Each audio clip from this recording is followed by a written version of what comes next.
राधे राधे भक्तों, आज हम आपको पुरुषोत्तम मास महात्म्य के 9वें अध्याय की कथा सुना रहे हैं। पिछले अध्याय में हमने आपको बताया था कि राजा दृढ़ धनवा शिकार खेलने गया था। वहां पर एक तोता बार बार उस राजा को एक ही श्लोक सुनाकर उड़ जाता था। वह कहता था, तू पृथ्वी में अत्यंत सुख को देखकर सार वस्तु को नहीं विचारता तो कैसे पार पहुंचेगा। यह सुनकर राजा चिंता में पड़ गया था। यदि आपने पिछले अध्याय की कथा अभी तक नहीं सुनी है, इस चैनल को लाइक और सब्सक्राइब कर लीजिए। इससे आपको सभी कथाएं उपलब्ध हो जाएंगी। अब गणेश जी को प्रणाम करके कथा को प्रारंभ करते हैं। वह तोता तो राजा को उपदेश देकर अंतर्ध्यान हो गया और राजा अपने नगर में शुक के वाक्यों को स्मरण करता रहा। चिंताग्रस्त रहने लगा तो एक समय वाल्मीकि ऋषि उसके यहाँ पर आए। राजा ने जल्दी से उठकर भक्ति सहित उनके चरणों में नमस्कार किया। तब वाल्मीकि ऋषि राजा को शांत देखकर कहने लगे, हे राजन, तेरे मन में जो कुछ भी है, चिंता है, वह तुम मुझे निसंकोच होकर कहो, क्या बात है। दृढ़ धनवा ने कहा, महाराज, आपके चरणों की कृपा से सब सुख है, परंतु हे ब्राह्मण, एक बड़ा भारी संदेह मेरे मन में है। उस वन के तोते के मुख से लगे हुए शूल को आप दूर करिए। वाल्मीकि ऋषि राजा के यह वचन सुनकर बोले, हे राजन, पूर्व जन्म में तुम द्रविड़ देश में ब्राह्मण के घर में त्रामपत्र के किनारे उत्पन्न हुए थे। तुम्हारा नाम था सदेव। तुम धार्मिक, सत्यवादी, जितना मिले उतने में संतुष्ट रहने वाले थे। तुम्हारी स्त्री उत्तम गुणों वाली गौतम ऋषि की पुत्री गौतमी नाम से विख्यात थी। गृहस्थाश्रम के धर्म में चलने वाले सुदेव को कितना ही काल व्यतीत हो गया, परंतु उसके संतति नहीं हुई। एक दिन आसन पर बैठा हुआ अपनी स्त्री से सेवा करा रहा था, थका हुआ था।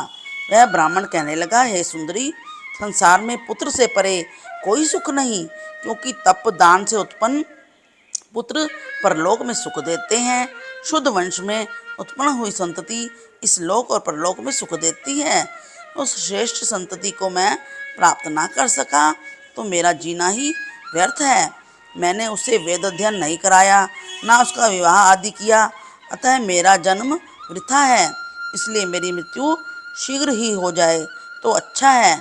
मुझको आयु प्रिय नहीं है। इस प्रकार से अपने पति के वचनों को सुनकर उस सुंदरी के मन में अत्यंत दुख हुआ और बोली, हे प्राणेश्वर, ऐसे तुच्छ वाक्य मत कहो। तुम्हारे जैसे वैष्णव शूरवीर कभी निराश नहीं होते। हे विप्र, आप सत्य धर्म में तत्पर रहें। आपने तो स्वर्ग को जीता है। पुत्र की इच्छा है तो हरि जगन्नाथ जी की आराधना कीजिए।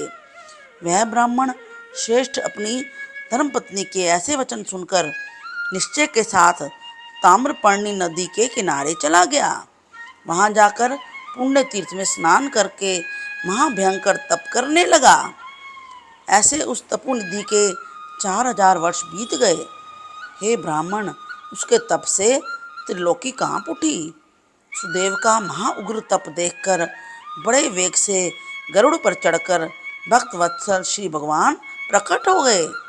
श्री नारायण जी बोले, हे नारद जी, नवीन मेघ के समान चतुर्भुज, जगत के पालन करने में समर्थ उन मुरारी जी के आनंदित मुख को देखकर बड़े हर्ष के साथ सुदेव ब्राह्मण ने मुकुंद को साष्टांग नमस्कार किया।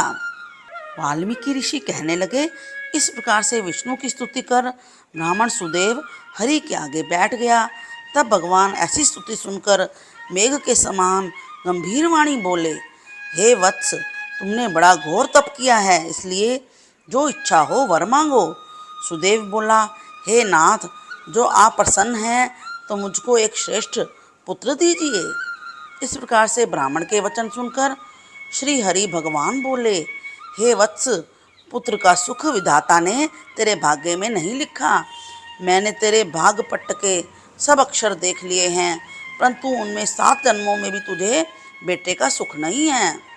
भगवान के ऐसे वज्र जैसे निष्ठुर वचन सुनकर जड़ से कटे हुए वृक्ष की तरह वह ब्राह्मण पृथ्वी पर गिर पड़ा। गौतमी अपनी पति को इस प्रकार से पड़े हुए देखकर अत्यंत दुखी हुई। और स्वामी को पुत्र के सुख से रहित देखकर रोने लगी। फिर वह धैर्य धारण करके अपने पड़े हुए पति से इस प्रकार से बोली, हे नाथ, धीरज धारण कीजिए, उठो। जो विधाता ने ललाट में लिख दिया है वह सुख अथवा दुख अवश्य ही भोगना पड़ेगा। इस प्रकार से उस स्त्री के तीव्र शोक से युक्त वचन सुनकर उत्पन्न दुख से कांपता हुआ गरुड़ श्री विष्णु भगवान से कहने लगा, हे हरि, आप इस शोक सागर में डूबी हुई ब्राह्मणी को तो देखिए और इसके गिरते हुए आंसुओं से व्याकुल ब्राह्मण को देखिए। हे दीनबंधु, आपकी भक्तों के दुखों को ना सहने वाली दया कहाँ गई। ब्राह्मण सुदेव को तथा उसकी पत्नी को रोता और बिलखता हुआ देखकर तथा गरुड़ जी की प्रार्थना सुनकर भगवान श्री हरि ने क्या कहा, यह बताएंगे अगले अध्याय की कथा में। भगवान पुरुषोत्तम की कथा को अधिक से अधिक शेयर कीजिए तथा कमेंट्स में राधे राधे भी लिखिए। हरे कृष्ण कृष्ण कृष्ण हरे हरे, हरे राम राम राम हरे हरे।